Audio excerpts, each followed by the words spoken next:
नमस्कार मंडळी, श्री स्वामी समर्थ. स्वामी महाराज तुमच्या सर्व चांगल्या इच्छा पूर्ण करोत हीच स्वामींच्या चरणी प्रार्थना करते आणि आजच्या या व्हिडिओला सुरुवात करते.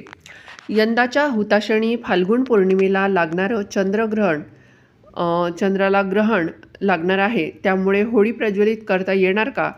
धुडवड खेळता येईल का? होळी साजरी करायची आहे का?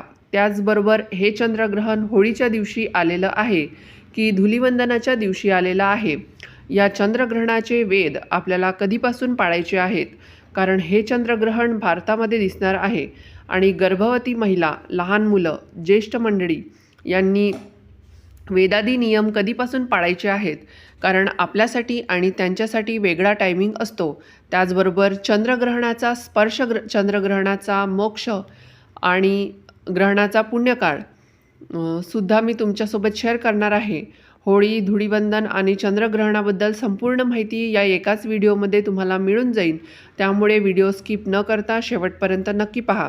तर पहा, यंदा 2026मध्ये हुताशनी पौर्णिमा ही 2 मार्च सोमवारी संध्याकाळी 5:55 सुरू होत आहे आणि पौर्णिमेची समाप्ती ही 3 मार्च रोजी मंगळवारी सायंकाळी 5:07 होणार आहे. तर आता सर्वात महत्त्वाचा प्रश्न की होलिका दहन नेमके आपल्याला कधी करायचं आहे? तर 2 मार्च 2026 सोमवारी सायंकाळी प्रदोष काळामध्ये आपल्याला होलिका दहन करायचं आहे. म्हणजे संध्याकाळी आपण होळी पेटवू शकतो. तसेच आपल्याला पौर्णिमेचा सत्यनारायण पूजा ही 2 तारखेला संध्याकाळी प्रदोष काळामध्ये करायची आहे. आता तुमच्या मनामध्ये इथे एक प्रश्न येईल की 2 मार्च रोजी सायंकाळी 5:55 हुताशनी पौर्णिमा सुरू होत आहे आणि 3 मार्चला सायंकाळी 5:07 ती संपत आहे. तर खऱ्या अर्थाने होळी ही आपण उदय तिथीनुसार मंगळवारी 3 मार्चला साजरी करायला हवी. मग आपण 2 मार्चला का साजरी करत आहोत? तर तुमच्या या प्रश्नाचे उत्तरसुद्धा तुम्हाला मी देते. कारण 3 मार्च रोजी प्रदोष काळ सुरू होण्यापूर्वीच हुताशनी पौर्णिमेची जी तिथी आहे ती समाप्त होत आहे. म्हणून धर्मसिंधू या ग्रंथातील वाचनानुसार होलिका दहन हे आपल्याला 2 मार्च रोजी म्हणजेच सोमवारी प्रदोष काळामध्ये करायचं आहे. आणि चंद्रग्रहणाचा होलिका दहनासाठी कोणताही अडथळा येणार नाही. कारण चंद्रग्रहण जे आहे ते 3 मार्च रोजी मंगळवारी असणार आहे आणि याच दिवशी धुलिवंदन आहे. मात्र 3 मार्चला धुलिवंदनला मात्र नक्कीच ग्रहणाचा परिणाम दिसेल. तो असा की ग्रहण संपल्याशिवाय आपल्याला धुडवड खेळता येणार नाही. म्हणजे धुलिवंदनाच्या दिवशी चंद्रग्रहण आलेलं आहे.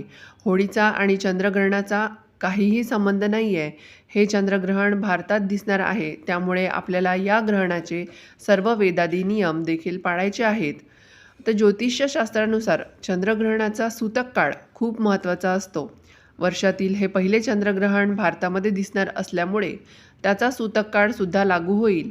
चंद्रग्रहण सुरू होण्याच्या 9 तास आधी सूतक काळ सुरू होतो. ज्योतिष्य आणि धार्मिक मान्यतेनुसार या सूतक काळामध्ये कोणतेही शुभकार्य करणे टाळायचे असते. सूतक काळ 3 मार्च रोजी मंगळवारी सकाळी 6:20 सुरू होईल आणि संध्याकाळी तो 6:46 असेल. बघा, या दिवशी दुपारी 3:20 ही वेळ ग्रहणाच्या स्पर्शाची वेळ असेल. सायंकाळी 4:34 या चंद्रग्रहणाची खग्रास अवस्था सुरू होईल. या दिवशी सायंकाळी 5:03 हे ग्रहण मध्यावर येईल.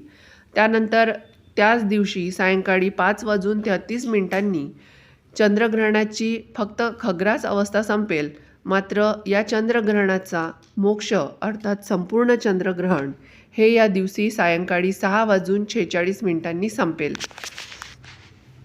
तर आता गर्भवती महिला, वृद्ध मंडळी आणि लहान मुलांसाठी सूर्य उदयापासून हे नियम पाळण्याची गरज नाही. तुमच्यासाठी वेगळा टायमिंग आहे. तो सुद्धा आता मी पुढे तुमच्यासोबत शेअर करणार आहे.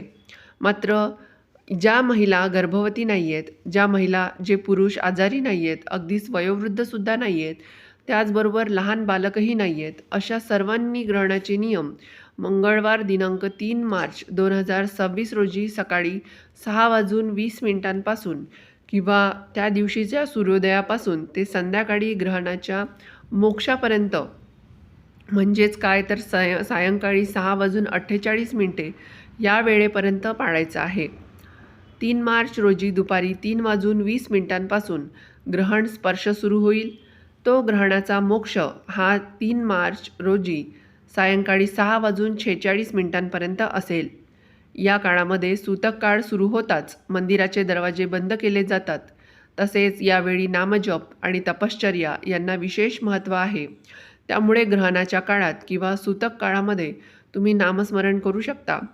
बघा, जी मंत्र स्तोत्र तुमची पाठ आहेत ती तुम्ही म्हणू शकता. जर तुम्ही गुरुमंत्र घेतलेला असेल तर त्या गुरुमंत्राचा जपसुद्धा तुम्ही या ग्रहण काळामध्ये करू शकता. तुम्हाला जर एखादा मंत्र सिद्ध करायचा असेल तर तोही तुम्ही या ग्रहण काळामध्ये करू शकता. किंवा जी मंत्रस्तोत्र तुम्हाला मोबाईलवर ऐकायला आवडतात तर तीही तुम्ही ऐकू शकता. किंवा टी व्ही मोबाईलवर घरात मंत्रस्तोत्र लावून ठेवा, म्हणजे सगळ्यांच्याच ती कानी पडतील आणि आपल्या घरामध्ये मंत्रस्तोत्रांचे जे ध्वनी आहेत, उच्चार आहेत ते पसरतील आणि त्यामुळे घरातील वातावरणसुद्धा सकारात्मक राहील, प्रसन्न राहील. ग्रहण काळात आपण जे शिजवलेलं अन्न आहे, जे साठवलेलं पाणी आहे, त्या सर्वांवर तुळशीपत्र ठेवायचं आहे.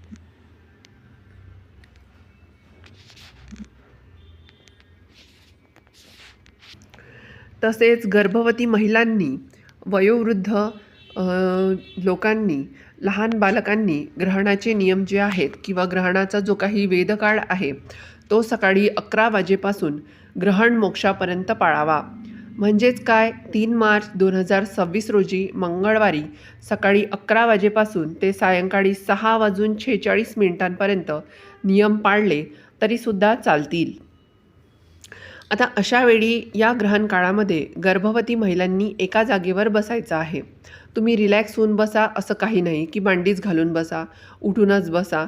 आपल्या घरातील जी मोठी मंडळी सांगतात जसं की रिलॅक्स आपण बसू शकतो, बाथरूमला जायचं आहे, टॉयलेटला जायचं आहे, फक्त ग्रहण काळामध्ये आपले बोटं मोडायचे नाही आहेत, चाकूने विळीने काही चिरायचं नाही आहे, कात्रीने काहीही कापायचं नाही आहे,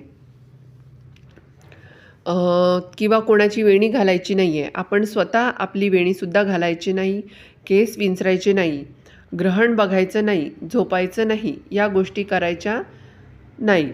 बाकी आपण घरामध्ये चक्रा मारू शकतो, फिरू शकतो, रिलॅक्स बसू शकतो. तुम्ही बेडवर बसा, सोफ्यावर बसा, चेअरवर बसा. त्यानंतर या ग्रहण काळामध्ये तुम्हाला जे म्युझिक आवडतं ती गाणी तुम्ही ऐकू शकता किंवा जे स्तोत्रमंत्र तुम्हाला ऐकायला आवडतात ते स्तोत्रमंत्र तुम्ही मोबाईलवरती ऐकू शकता किंवा जे स्तोत्रमंत्र तुम्हाला पाठ आहेत, म्हणता येतात ते तुम्ही म्हणू शकता किंवा तुमच्याकडे एखादं छानसं पुस्तक असेल तर ते तुम्ही वाचू शकता किंवा एखादा ग्रंथ असेल तर तोसुद्धा या ग्रहण काळामध्ये तुम्ही वाचू शकता. आणि हे काहीही शक्य नसेल तर जो कोणता मंत्र तुम्हाला येतो तर पूर्ण ग्रहण काळामध्ये तुम्हाला त्या मंत्राचा जप करायचा आहे. आपल्या पोटावर तुम्ही हात ठेवू शकता. पोटावर हात ठेवून किमान स्वतःला ऐकू येईल अशा आवाजामध्ये मंत्र चॅन्टिंग करण्याचा प्रयत्न करा. असं म्हटलं जातं की आपल्या पोटावर हात ठेवून स्वतःला ऐकू येईल अशा आवाजात जर आपण मंत्रस्तोत्र म्हटली तर आपल्या बाळालासुद्धा त्याचे आशीर्वाद मिळत असतात आणि आपल्या बाळापर्यंत ती सर्व सेवा पोचत असते. ग्रहण संपल्यानंतर घरातील सर्वांनी स्नान करायचं आहे. स्नान करताना अंघोळीच्या पाण्यामध्ये जर तुमच्याकडे गंगाजल असेल तर थोडं गंगाजल सर्वांच्या अंघोळीच्या पाण्यात टाकायचं, त्या पाण्याने स्नान करायचं आहे. किंवा तुमच्याकडे गोमूत्र असेल तर एक एक थेंब गोमूत्र अंघोळीच्या पाण्यामध्ये टाकायचं आणि त्या पाण्याने स्नान करायचं आहे. घर झाडून पुसून घ्यायचं आहे, देवपूजा करायची आहे आणि त्यानंतर मग आपण जेवण वगैरे तुम्हाला ज्या काही गोष्टी असतील, खायचं प्यायचं असेल तर त्या तुम्ही करू शकता. आता बघा, आपण या ग्रहणाच्या दिवशी काय करावं, काय करू नये, कोणते महत्त्वाचे नियम असतात की जे आपल्याला ग्रहण असल्यावर पाळावेच लागतात किंवा ते पाळणं आपल्याला सर्वांसाठी अनिवार्य आहे. तर बघा, आपल्या गावच्या सूर्यास्तापासून ग्रहण मोक्षापर्यंत अगदी अल्पकाळ या ग्रहणाचा पुण्यकाळ असणार आहे. तर या ग्रहणाच्या पुण्यकाळामध्ये आपल्याला श्राद्ध तसेच काही दानधर्म असतो तर काही ही कर्मे करता येतील. आणि ग्रहणाचा जो काही वेदकाळ आहे तर या वेदकाळामध्ये स्नान, देवपूजा, नित्यकर्मे, जपजाप, श्राद्ध किंवा सर्व कामे आपल्याला करता येणार आहे. तसेच ग्रहण काळामध्ये भोजन करणे टाळावे असे सांगितले जाते की विशेषतः गर्भवती महिलांनी अधिक काळजी घ्यावी अशी समजूत आहे. मात्र ग्रहण काळात गर्भवती महिला पाणी पिऊ शकतात. ग्रहण सुरू होण्यापूर्वी अन्न शिजवणं टाळायला हवं. ग्रहणाचा सूतक काळ हा ग्रहण सुरू होण्याच्या 9 तास आधीपासून सुरू होतो. त्याच्यामुळे आपल्याला सूतक काळ सुरू होण्याच्या आधीच अन्न शिजवून ठेवायचं आहे आणि हे शिजवलेलं जे काही अन्न असतं त्याच्यावर आपल्याला तुळशीचं पान टाकून ठेवायचं आहे. जे काही अन्नपदार्थ आपण बनवतो त्या प्रत्येक अन्नपदार्थावर आपण एक एक तुळशीचं पान ठेवावं. त्याचबरोबर आपल्या पिण्याच्या पाण्यामध्ये सुद्धा आपल्याला तुळशीची पानं मिसळून ठेवायची आहेत, जेणेकरून जेव्हा ग्रहणाचा मोक्ष होईल म्हणजेच ग्रहण संपेल त्याच्यानंतर आपण हे अन्नपदार्थ खाऊ पिऊ शकतो. तर या व्हिडिओमधून तुम्हाला चंद्रग्रहण आणि होळी संदर्भातील संपूर्ण माहिती मी तुम्हाला देण्याचा प्रयत्न केला आहे. पण तरीसुद्धा अजून काही प्रश्न असतील तर खाली कमेंट बॉक्समध्ये तुम्ही नक्की विचारू शकता. व्हिडिओ आवडला असेल तर व्हिडिओला एक लाईक नक्की करा. चॅनलला व्हिडिओला जास्तीत जास्त लोकांपर्यंत शेअर करा.